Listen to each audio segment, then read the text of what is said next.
icon in comedy, a fighter for freedoms, an accomplished entertainer, and a pervert. You've got problems, he's got problems. You've got questions, he's got answers, some of which are good.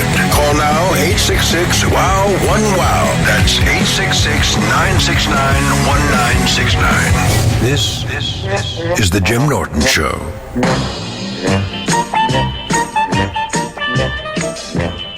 Good evening. I wish it was nighttime so that introduction would make more sense. I was just about to go and pee, and then Lou said my advice show is starting. So for the next 50 minutes, I will probably have to pee while I'm talking to you people. And I was off last week. There was a technical problem. Don called me and said that there was a problem with the phones or something. Everything went dark at one point, so I just decided, he said, is it okay if we do a replay? So I said, sure. I'm always amenable to a replay. And I went and got my cryotherapy today for the first time. I did the first session. I heard Joe Rogan talking about it. So I texted him and I asked him, and he said that he recommended it. And you do it in 3-minute bursts, the full immersion. So they didn't have the full immersion at the place I went to. They only had the one where you're standing in it's a capsule, and your neck is exposed out of it. And you get in there, and you put on, it's pretty relaxed. They seem like they know what they're doing. And you arrive, and they put you in this little changing room, and you have to put on their socks and some white gloves. I feel like a butler. And your underwear and a robe. And these awful clog shoes. And then you walk into the room, and they put mittens on you, like big oven mittens, on the outside of your gloves. And then they put you in this chamber, which is smoking. It's like a giant Tylenol capsule. And they raise you up until they can see your head over it. So your head is poking out. And it's a weird type of assault on your body. It's a weird type of cold. It's like you jump into freezing water. Like, it's hard to breathe. And I got really panicky. And I almost canceled it after 10 seconds because they close that door around you. And your body it's a trauma that's happening to you. And after 10 seconds, I almost bailed. I'm like, I can't do this. Because I knew it was going to get colder, too. Like, that was cold, but it was about to get a lot colder. And I just kept thinking of Rogan. And Joe was saying, I did 3 minutes, because I'm not a pussy. That's what he was saying on his show. He's like, dude, don't do under 3 minutes unless you want me to, call you a pussy. So I would have handled anything over 2, I thought would have been acceptable. But I did, I started to, you don't get used to it because it's really horrible. I'm just moving back and forth, and it's freezing. It's like standing in a freezer, but worse. And I'm like, I don't know if I can do this. She's talking the whole time about what it's doing. She's like, yeah, your body is kind of going into shock. And the breathing got a little bit easier. Like, you adjust slightly to the fact that you're dying and you're freezing to death. And so you start to learn to breathe a little bit. But I was panicking. But you can just push the door open if you want to. Like, that. So that kind of helps you. And she's like, do you feel any pain? And I said, no, just, a little bit of tingling. But then my legs started to really ache a little bit. And I was at about 1.5 minutes, and she said, that's all you need. So I said, all right, let me just do a little bit more. And then I got to 2 minutes, and I kept going, and my knee started to really hurt. Like, at one point, I felt like a real solid throbbing in my knee.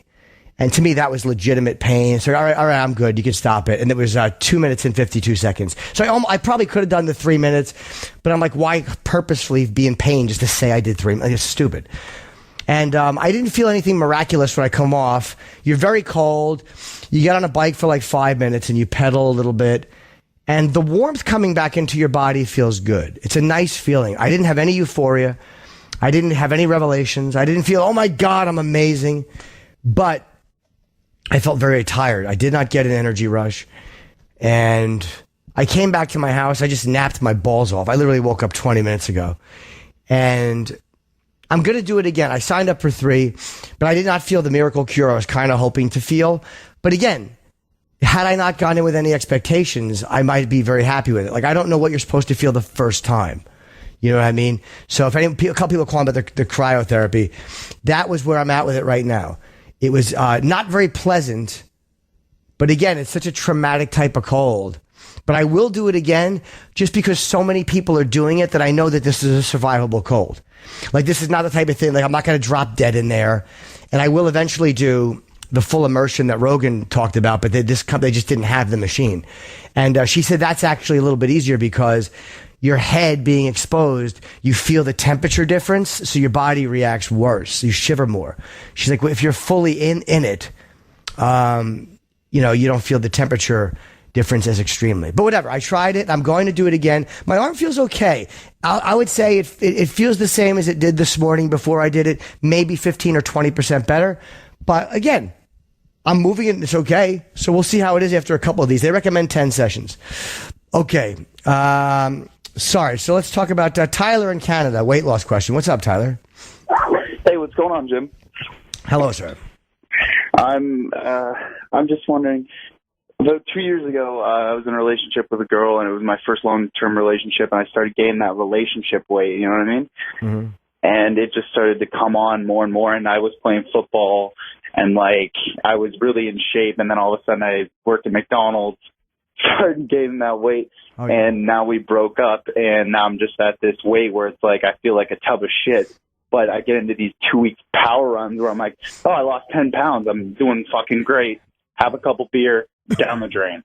Yeah, you know, it's really hard, dude. I was out over the weekend. I think I talked about this on with Opie in the morning, but Colin and I went to dinner one night, and I went to this place called Parm in Battery City.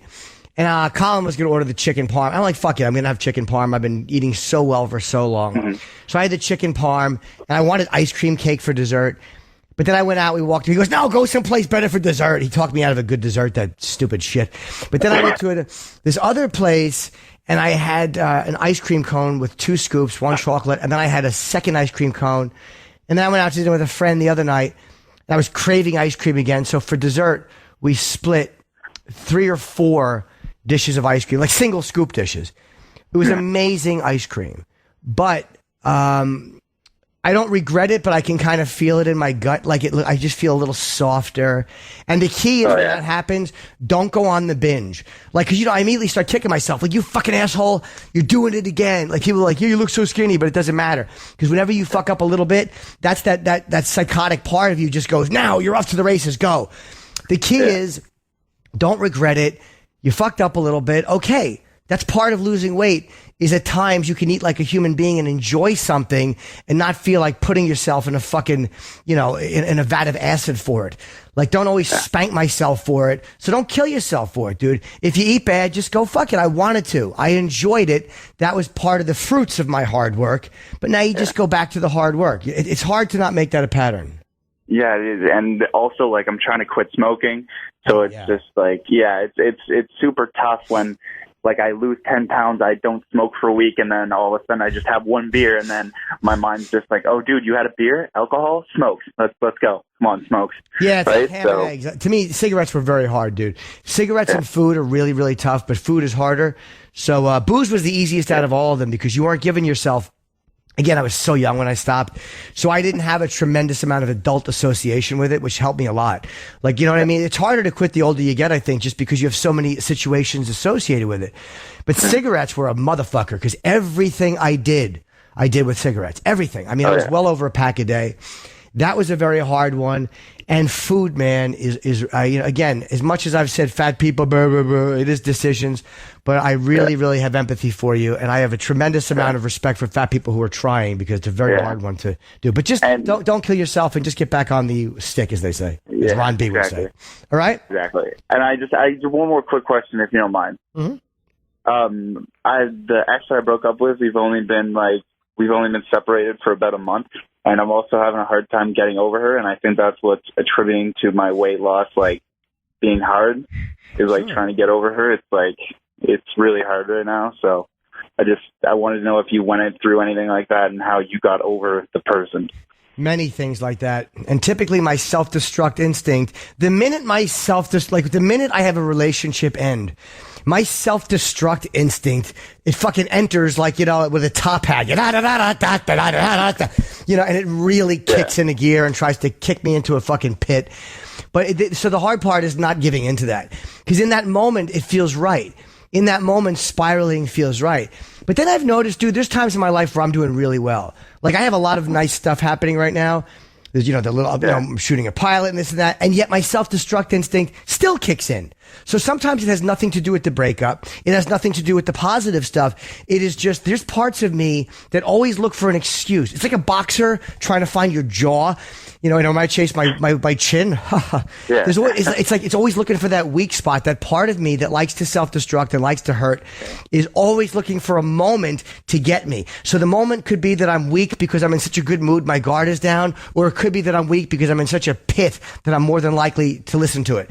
So, just realize that that's what it is. And breakups are supposed to hurt. I told you a massage therapist changed my life one time, and she was somebody who I was sexual with.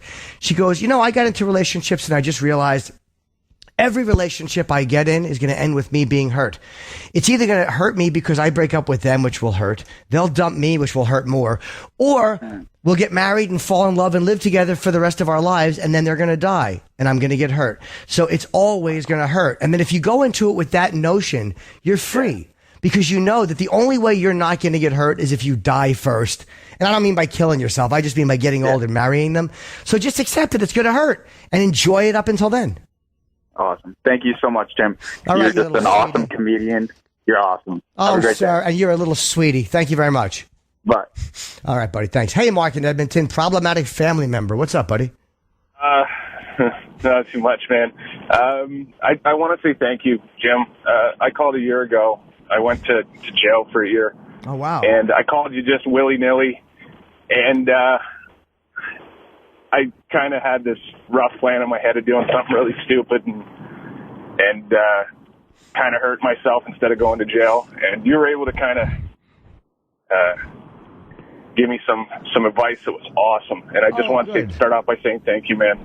You're welcome. You're out now? You're out and okay? I'm out and okay. Yeah, it was just one of those things like, all right, really simple advice. Fuck it, how bad could it be? And the first place they put me in is a gang unit. And oh, wow. I'm a first-time offender, got no ties. I'm like, oh, fuck, all right, fuck it, let's do this. I love teamwork, let's go. And so anyway, what happened was I went away for a year. It was a domestic violence. It was a really, really shitty thing. Never hit a human being in my life in the face. Wow. And had run into an issue where girlfriend came home drunk. She, was physical with me. It's no excuse. I lost my temper, and I went ape shit. Yeah, you had a terrible moment, yeah. Yeah, really bad moment, really bad decision, and I paid for it. Sure. When I got sentenced, I found out that family members had lined up to get on what's called a PSR, pre-sentencing report. It tells you your background, your childhood, stuff like that. And I had a sister that went absolutely apeshit and said that I was this violent train wreck that's going to just destroy society. And that sentencing report is what they base what you're going to get. Sure. Going into it, they were going to give me 3 to 6 months. There was talk of a year. With that pre-sentence report, I got shot for a year right there. Now, what kind of relationship did you have? And I mean, honestly, what kind of relationship did you have with this sister before? Well, I grew up in a home with 2 hyper-aggressive cunts, and my sister's one of them. Okay. And the other was my mom. And so I lived in a fucking place where you get the fuck beat out of you by these 2 dopey twats. Okay. And my sister, she still is very extremely aggressive. So yeah, there's times where I used some martial arts, took her to the floor, and kind of protected my face. All right, but you've had interactions that were physical with women before, not just this girl, but with your own sister. Yeah, with my sister and stuff like that. There was a point where that became common. So my question is, now you're out of jail. She's by blood your sister, but is that the problematic family member you want to cut out? That's one of them. The other's my brother as well. and of course my mom. My mom's still drinking and just a fucking mess. It's not. I hear other people talking about their families, and it's such a positive thing, and I don't have that experience. Well, a lot of people don't. And I always encourage people, if I can, to, you try to work it out with family.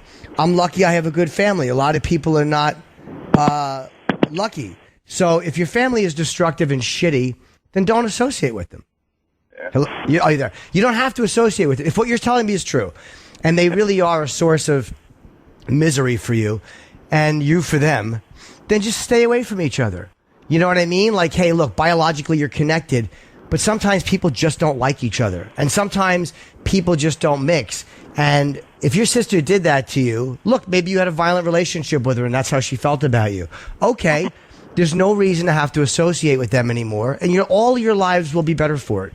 You know what I mean? That's just knowing this bit about it, I would say, cut ties. You don't have to do it for the rest of your life, but maybe for a while. Maybe as you guys get older, you'll both come to a place of understanding where you'll both be able to realize, hey, we were kind of fucked up. Who knows? But right now, realize that it could have been worse. You could have been in more of a thing and killed this person, and then there'd be a dead person, and you'd be in jail for the rest of your life. Or, thank God it wasn't an attempted murder charge because you picked up a weapon. So, realize you had a fucking horrible moment, but you've had those moments with your sister before, so maybe there's a pattern in there you got to address. Yeah. Maybe you're right. Maybe your girlfriend did get out of line and physically assault you and you went crazy. But maybe you already had a pattern of responding physically with women. So maybe had you not had that pattern, you would have just walked out of the house. So maybe you've been on this road for a long time, and maybe you got hopefully you've examined it closely and you realize it won't happen again, or hopefully it will never happen again. Yeah, the pattern isn't necessarily going straight to violence. The pattern is being paternalistic and trying to be, the big man, always going to relationships where I get to help the other person because they'll need me. Yeah, 100%. Nothing missed out of that laundry list of things that you do wrong. Where I could have walked and left, but I had to help her, even though it was blowing up my face. And this is also the problem with my family, is I have the same thing with my family where I have to help them, and this is where there's so much anxiety towards walking away. Well, I understand that, and there's also the part where I don't know your family dynamic, but there's also a part of that you contribute to. And the thing is, whenever we're in these situations, I always find that my instinct is to say, look, I am just doing this, and I am reacting to their insanity. For me, it's not family. It might be other people. The insanity of this person or that person. And I tend to give myself a pass. And there's other times where I got to go, you know what? I can't give myself a total pass here. I am a contributor, and not just in a passive, I'm being a good guy way. So maybe you should examine what it is you do to contribute to this shit that's really bad. Like be real honest with yourself about it and say, yeah, I am a victim to them being crazy sometimes, but the other 30% of the time, I'm an active, aggressive contributor. Sometimes that helps, you know what I mean? Because it stops me from doing crazy shit that I would do when I'm like, whoa, buddy, Jim, I'll say to myself, you're fucking doing this because you get off on being unhappy.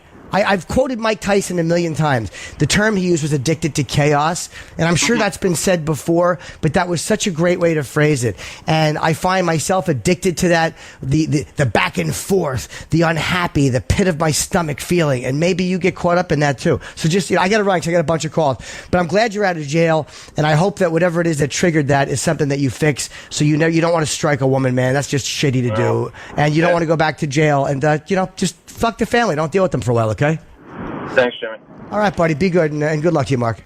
Take care. All right, pal. Let's see here. Anonymous in Florida has a big shoplifting problem. I love your computer work. I'm just being adorable. Go ahead. Hey, Jimmy. I see you, doing the Rocky thing in a freezer, punching some big thing to beat. This guy again. Look, dude, before you talk, I want to like you because I know that you're a fan of the show and you're having fun. Can I ask you one thing? I'm not fucking with you.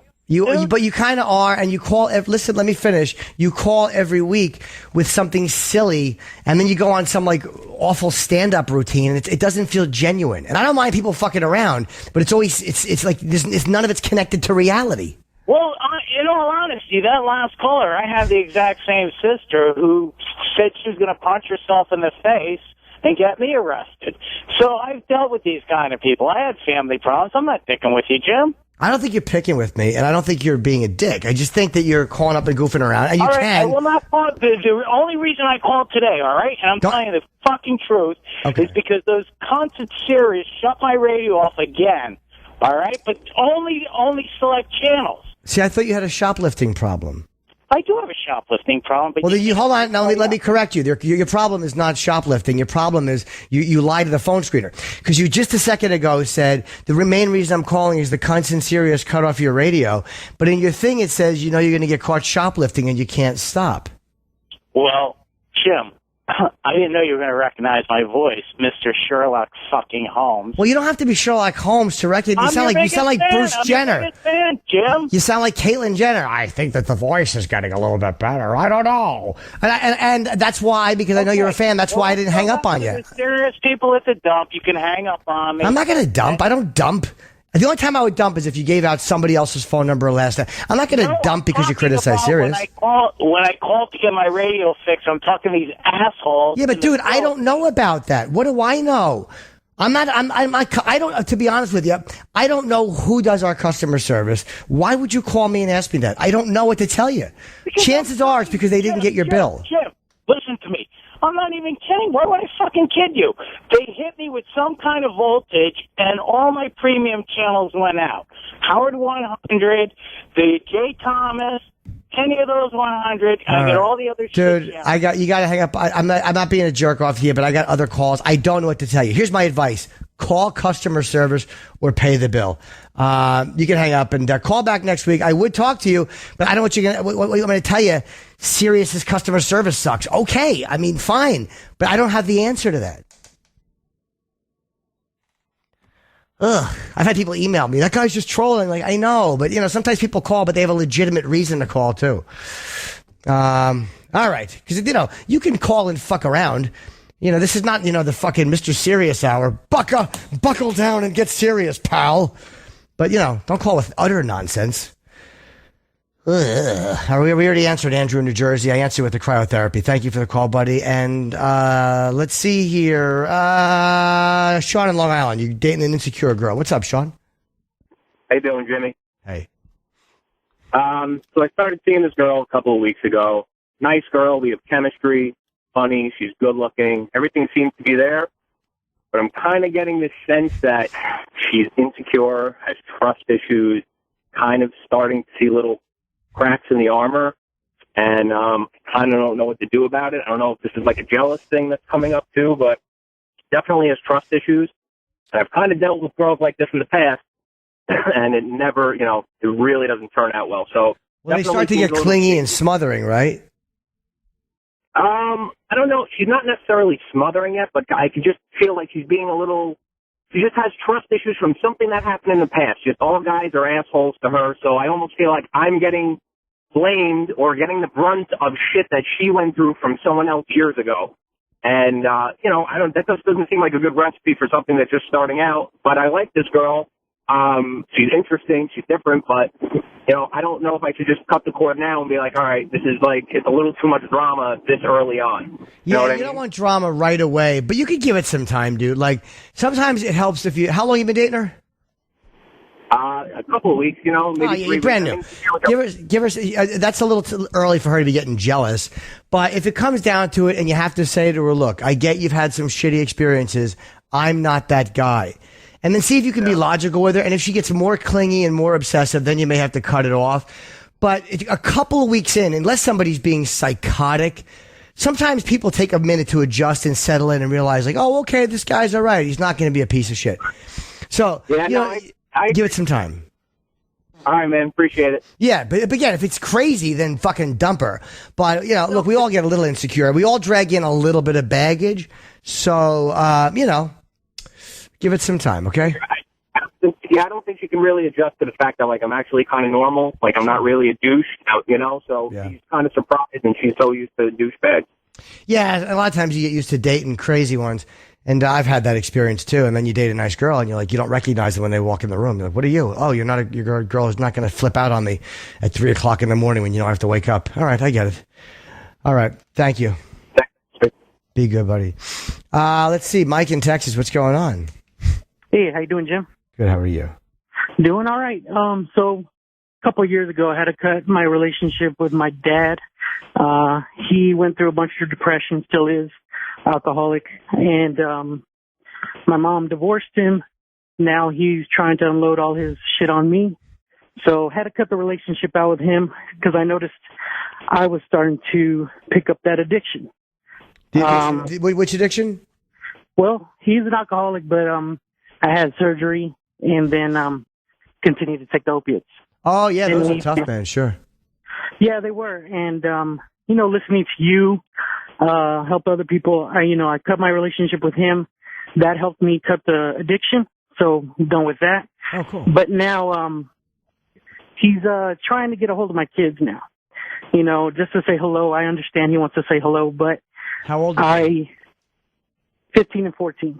Okay, a little old. But yeah, I mean, I understand. You're worried he's going to start, roping them in. Yeah, definitely. And I don't want that. And just not sure what to do from here. You know what I mean? Do I don't want to contact them at all. I'm not ready for that. And how long since you've cut them out of your life? 2 years now. Okay, so they were like 12 and whatever. Yeah. So, are they bothered that he's trying to contact them? No. Nuh-uh. They don't know. They don't know the full scope of it. They do. I've told them the full scope of it, only to say, look, grandfather's a drunk and he's going to say some stupid shit. How does he treat them? How is he with them? He's good with them until he says, "Why don't you guys go visit me?" And then he pulls he makes them feel bad about it. You know what I mean? Well, so, you're the dad, so you have the right to say what they can and can't do. So, and this is an area I have zero expertise in because I've never dealt with it. As a parent, I don't know. I'm not a parent. But it's two sides to it. It's like, if he's not an abusive guy, like if he's not going to treat them poorly, like you're not worried physically about them being around him and he's not just going to be that toxic, then like, hey, their grandpa's just trying to contact them and you have a weird relationship with him, but maybe for them he will be healthy or better. But then again, as a dad, you have the right to go, no, this guy's fucked up and I don't want him around my kids. But it's not like they're 6 and 4. 14 and what? I'm sorry, how old? 15 and 14. 15 and 14. In a couple of years, they're going to be able to contact him themselves. So if they're talking to him on the phone already, I don't know. I mean, how bad is he when you're really, is he really that bad, or is it you and him have such awful chemistry? No, he's bad. Doesn't want to help himself out, went to rehab a couple times. Didn't help out. He doesn't have a job. He's unemployed. I don't know where the hell he's getting his money for his booze, but in the end, that's just something I don't want them to have contact with. Yeah, I understand that. It is nice that he wants to see his grandkids, though. It's like he doesn't not care about seeing his grandkids. He's lonely. Right. And I'm not saying he hasn't brought it on himself, but are you okay with them talking to him on the phone at least for a little while? Yeah, on the phone, I don't mind at all. That's fine. But now he's talking about visiting, and, that's just something I'm not ready for. Well, you have to consider them too, and yourself. So I don't know, maybe think about it and see if having a conversation with him might be a thing to do. Even though you don't want to talk to him, if it's involving the kids, maybe you have to talk to him and say, either A, lay down the law, or say B, you and I aren't really talking, but you can talk to them as long as. Do you know what I mean? Like maybe him and them having a phone relationship is okay for a while. If you lay down the law, you may have to lay down the law, or fucking send him an email. Does he have email? Yeah. Why not send him an email if you have to? All right. And go, look, we've had our problems. Do you hate him or is he just difficult? No, he's very difficult. Yeah. So, I guess I could do the email thing. So. Yeah, just lay down how you feel. Sure. Thanks, Jim. Hey, I don't know if anybody tells you this enough, but you're doing great.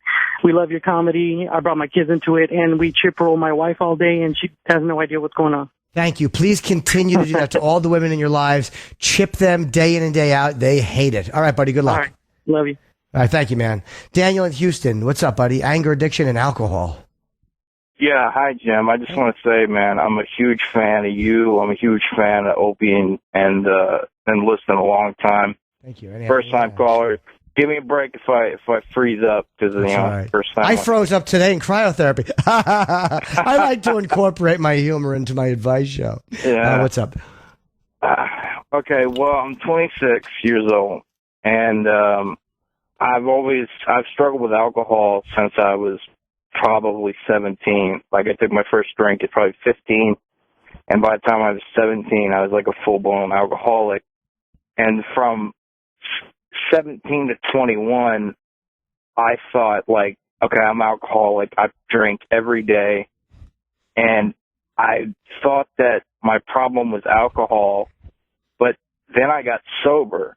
I went to, I did a program. Now, I didn't stick with the program, but the program did help. Okay.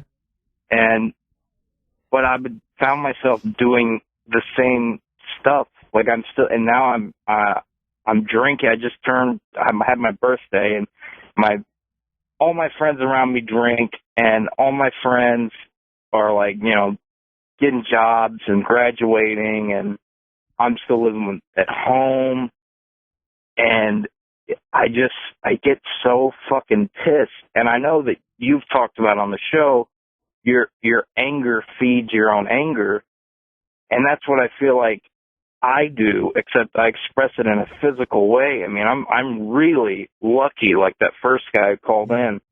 It's an addiction, dude. It's an addictive rush. It's an addicted place to be. It's a comfortable feeling too. Like, anger, is so addictive because part of it is that it's really comfortable. Like, and usually it's masking something. It's usually masking fear or emotional pain or hurt feelings. I think you're right. Yeah, it's control. It's all. Because I think as men, especially, we're more comfortable being. Anger is an illusion of control. Like, when I'm hurt, that feels weak. Like, if a girl hurts my feelings and I feel she's looking at another guy, it makes me feel small, and it makes me feel like less than a man, and like makes me feel bad about myself. So I'm like, you fucking bitch. And I get angry because that's safe and in control and comfortable. But the reality is I want to go, hey, that really hurt my feelings and made me feel ugly when you did that. But no guy wants to say that. Do you know what I mean? We don't want to be vulnerable. As men, it's hard to be vulnerable. Yeah, exactly. No, and what happens is I get depressed, and so I drink. And then I'm like, when I'm drunk, I'm just like, this piece of shit over here. And I get grudges against people that I don't even know. Like, I'm just, and I'll just fucking go up to them and find a reason to get into a fight. That's one of the things is quitting drinking or quitting whatever the addiction is. Years ago I learned that, whether it's booze or drugs, that's just a symptom of what's wrong with me. Like, alcohol itself is not my problem. That just is the addictive substance, that makes me an unmanageable psychopath. Like, it really does make me a suicidal lunatic and a suicidal person who at least acts on self-harm. Even if it's not the most sincere attempts, I will act on hurting myself when I'm drunk. Take away the alcohol, and then there I am, or there you are, whoever we are, with the same character defects, the same flaws, the same bullshit. And the key to not allowing that stuff to ruin our lives is to begin to change the stuff that's underneath. Getting rid of the substance is the really important part. Like, that's the critical part. They told me that's the only part you have to do 100%. The other stuff, the work, is fixing what's wrong with me internally. And these stupid character defects, whether it's lust or greed or anger or sloth, these are the things that make my life miserable and make me miserable to be around. And I'm a human being like you are, dude. We have these things for the rest of our lives. You don't just one day become this great person with no defects. But like the longer you practice it or get better at it, the better you are at handling these things. Like, as much as I've complained about my life and there's times where I've been such an asshole, after long-term sobriety, sometimes, do you know how many times I haven't shot myself in the foot? Do you know how many times I have shut my fucking mouth and realized, no, this is the wrong time to blow up. You're going to hurt your career. You're going to hurt your personal life. So, when you look at that, if you're trying to work on what's wrong with you inside and you're trying to fix that, you'll get better and better at it, and the anger will have less and less of an effect. But I do relate to it a lot. It's a very hard one, especially if you're not doing anything about it. Yeah. So I would just suggest getting in there, get rid of the booze, of course, if you're doing it at all, and then get in there and begin to work on those things. You said you went to a program, whatever that was, cool, it didn't work for you, not your thing, fine. Try something else. But I would try something outside of myself. You know what I mean? Because, left alone, we have a hard time left to just being alone. So maybe you try it with whatever method works for you, but just try to involve other people in helping yourself. And, somebody to bounce things off of, somebody who cares enough about you to go, you're full of shit when you're full of shit. You know what I mean? It helps to have people in your life that call you on being full of shit. Yeah, I got you. I know what you mean. Yeah, I got that. I think that's a big part of it, but I get it, dude. And the anger is a really hard one. But it's also, what do they say? Resentment is taking the club that I intend to hit somebody else with, and I'm smashing myself with it. Or, anger is allowing other people to live rent free inside my head. It's literally when I'm angry at somebody, and ceaselessly angry at somebody, they're living their life, and I'm just sitting here being mad like a dope. It's silly. It's a waste of time, and it has never served me well. Never. Never have I come out of a rage and went, whew, that helped. Yep. Yeah, you're right. I mean, that's exactly how I feel after I've done something stupid. Yeah, you just don't, dude. Even if you don't do anything crazy, even if you just feel that emotional hangover, that feeling after being in a rage, you're like, oh my God, what was wrong with me? Like, look at stuff you were angry about 5 years ago. If you can remember a big argument, most of it is garbage. Oh my God, the Cowboys shanked a field goal, so I got into an argument with my girlfriend for 3 hours and called her a cunt and made fun of her mother's cancer or whatever it is. Do you know what I'm saying? Like, that's how crazy anger is. It starts off with something really innocuous, and then it spirals into this gigantic mountain, and at the end of the day, it was meaningless. I'm like, what the fuck did I do? Yeah. So, just work on it, man, but I get it, and I know it's hard. All right. Thanks, Jim. And by the way, love this show. Love the new show. Love this show. Listen to it all the time. All right, buddy. Thank you very much. Appreciate your support. All right. Bye. All right. Thank you. Let's see here. Clint in Alabama, 41 and wanted to try stand-up. What's up, man? Hey, buddy. Before we get started, I just wanted to say, I know you think that all women hate Chip, but my wife is obsessed with everything. Oh, good. And her grandmother had a bad accident, got killed, taken away from us a few weeks ago. And the way I got her back to laughing was by playing a YouTube clip about 45 minutes of Chip. So some people flock your ass. Some of you don't like it. So It's funny you mentioned that with Chip, because you never know. We had the other day in Brian Harmon, the PGA golfer. And he came in, he hit the 2 holes in one recently on the PGA Tour. Yeah. And he came in, and he's a big fan of the show. And he said that he was on the green, and somebody kept going, why don't you hit a chip shot or something? Hit a chip shot. Like Chip was torturing him. Dude, so after the show, I take a photo with him and his wife. And his wife is smoking hot. She's a 10. And he's like, yeah, my wife's a big fan of Chip. And then we're standing there, and she's like, oh my God, I love Chip. And Chip was bothering him on the golf course. And she's like, I wish Uncle Paul would show up. I'm like, I can't believe this lovely girl is a fucking Chip and Uncle Paul fan. So there's a few women out there, that are just what I like to call terrific gals. And it's always a surprise to me. They must share that. I've been married 22 years. She's 5'2", 110 pounds, Asian woman, gorgeous, and loves Chip. So what are you going to say? Oh, you're lucky, man. So you want to try stand-up at age 41?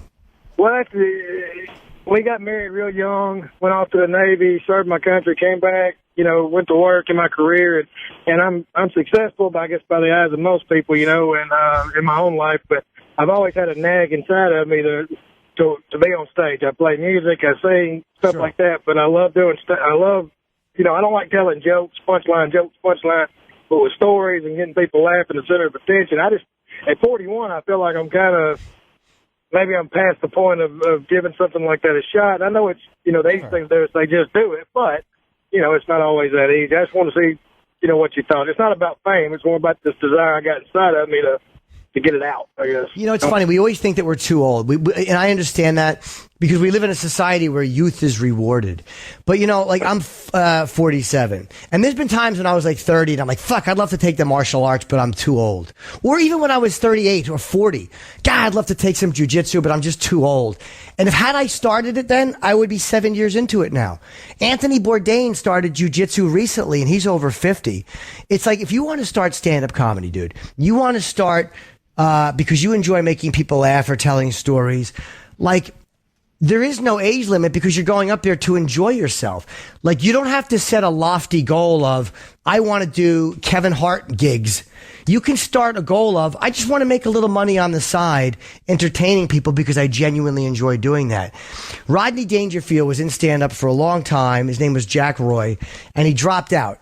Went back to selling aluminum siding, I think for 8 or 10 years. He started his own aluminum siding business. This was after he had done, I believe, after he had done Ed Sullivan.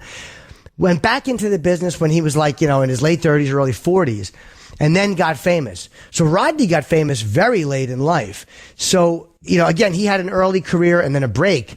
But dude, that must have been so hard to live a regular life after having a career. And then he got back into it and became one of the biggest stars in the world. So there's no time limit. You're 41. You're going to be 51, dude. It's going to happen unless you drop dead. So let's just say you don't drop dead. So let's pretend we're having this conversation at age 51. You know what you'll be saying? Man, I can't believe I'm 10 years into performing already.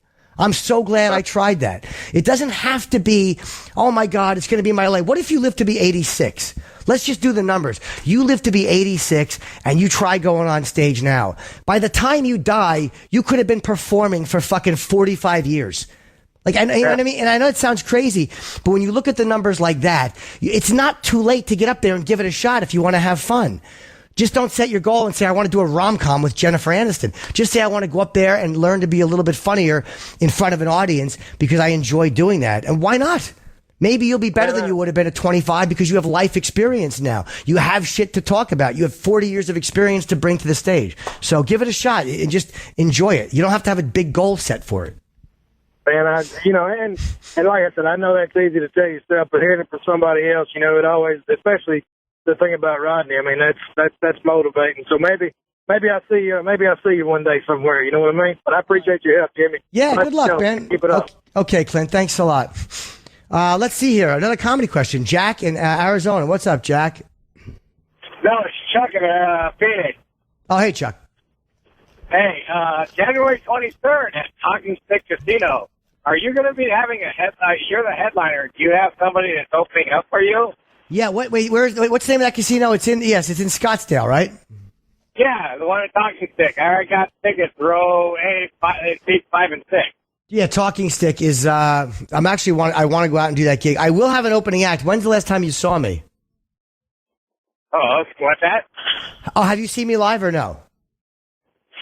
Well, yeah, I'm seeing you live. I got seats 5 and 6 in row A. Oh, no. I'm asking if you have already, because you're saying, am I going to use the opening act? I'm just wondering if you've seen her, because I've used so many different opening acts. Right now... No, I didn't hear who you said. Oh, I'm sorry, but I haven't said yet. Lately, I've been using this woman whose podcast I did. Her name is Kelsey Cook, and she's very funny, and she does very well in front of my crowds. And it's called Cooked, her podcast. And I became aware of her when I was out there promoting Contextually Inadequate. And it was kind of hard to get certain things set up, and Corolla had to cancel because he had his own movie premiere. And I got a tweet from her going, hey, do my podcast. So she reached out and helped me promote when I was really looking for help to promote. And we became friends, and, she's a really funny comic, so she's been working with me, so she'll be my opening act. But, I do change them occasionally, just so when I come through the city, people are seeing somebody that they haven't seen me with yet. Okay, well, my special little boy, I'll see you January 23rd. All right, man, I'm glad you're coming. Thanks very much. All right, later. All right, brother, take care. Hi, Joe in Chicago. Your dad's an alcoholic. What's going on? What's up, Jimmy? Hey, man. Can you hear me? I can, yeah. You're a little choppy.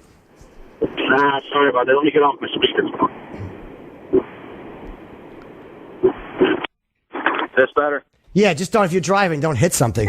I can't take it. Oh, shit. Hold on. Just turn off the radio. All right. All right. God damn it. I'm all over the place, Jimmy. That's right. Yeah, it's, my dad's an alcoholic. He's a great dude. I love him when he's not drinking.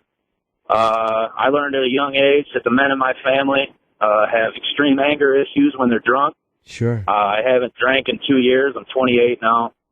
I quit drinking because I was seeing myself going down the same path, but for the last 2 years, me and my dad have had two different stints now where we stopped talking to each other for a while, and it's usually because I bring up him drinking, and he doesn't see that he has a problem, and he just goes off the deep end right away. And Sure. I just stop talking to him, and then he'll try to apologize, and it's never a real apology. It's just so I start talking to him again. And the last time I told him, I'm not talking to you until you quit drinking. And it's been 4 months now, and he still hasn't decided he's ready to quit. Is there any other way I could go about trying to talk to him without pissing him off? Well, you're never going to make it, because I talked earlier in the show about that part of me that likes to find weakness, that likes to hurt me. And we have that when we're addicted. It's like we protect the addiction. Like, you know what I mean? Like, there's that part of you that justifies it and goes, no, it's all bullshit. They're just trying to run my life for me. I know when to stop, or I know what I'm doing. So whenever somebody confronts you with it, that protective part of it comes out and rears its ugly head at the other person. And you defend what's wrong with you, and you defend what you're doing. It's a natural instinct because, people don't want to quit when they're in an addiction. So it's very hard to talk to somebody and convince them. The only thing you can do is not be a part of it. Like, you've told him how you feel. Maybe you can write him a loving email and say, like, Dad, you're a great guy, and I love you, and I miss you, and I just wish you would consider stopping. You know what I mean? You don't have to do it with anger, and you don't have to do it with judgment and go like, hey, you drunken motherfucker. There are times where just being honest, which for men is a little harder to be emotionally vulnerable and honest. But what you started off saying, like, I love you. I love my dad. He's a great guy. But when he drinks, he's not the same guy. Sometimes in an email, it's a little bit easier because you can really look it over a couple of times. And people go, well, that's impersonal. You should talk. But with an email, a person reads it alone, and they have a moment to read it and to reread it and to think about it. And a lot of times you can really say things the way you want to say them in an email. I find that sometimes a very helpful way, and people tend to feel less threatened if it's a nice email as opposed to on the phone where they feel like they have to combat everything you say. Yeah, I understand that. That's exactly. I mean, because just like you said, I'll try to tell him, Dad, you're drinking every day, and he's like, oh, I'm not drinking that much. He tries to justify it by saying he's not drinking that much, but not that much is how it starts, and then he usually ends up fucked up. He's the fucking asshole. There's no one that can talk to him in the family. Yeah, I understand. I would try a loving email because you don't seem like you hate your dad. You just seem like you're frustrated with him. Yep, that's exactly it, Jimmy. Yeah, so write a nice email, man. Be honest. As men, sometimes it's harder for us to not be hardcore and convince and argue and be lawyers because that's our instinct. But if you write a nice email, that's really nice to do. All right, thanks, Jimmy. Hey, I love the show. I love where you and Opie are going. Can't say I don't miss Anthony on the show, but I can't say I don't miss Anthony on the show. I miss him on the show as well, man. And I'm not just saying that to be polite. It is what it is. But yeah, he was just that extra guy that would throw those one-liners in there. He's the funniest guy in the world, dude. And I miss him. Look, I'm happy I have a job, but I miss Anthony tremendously. I'm not just saying that. All right. All right, Jimmy. Take it easy. All right, you little sweetie. I only have a minute for this call. Lady Di, I will take your call briefly, but I'm not going to let you ramble. How are you? Okay. All right. How you doing today, Jimmy? Good, sweetheart. Now, your question is, how come Opie and I don't put you on the air anymore? Yeah. How come is it? I'll tell you this.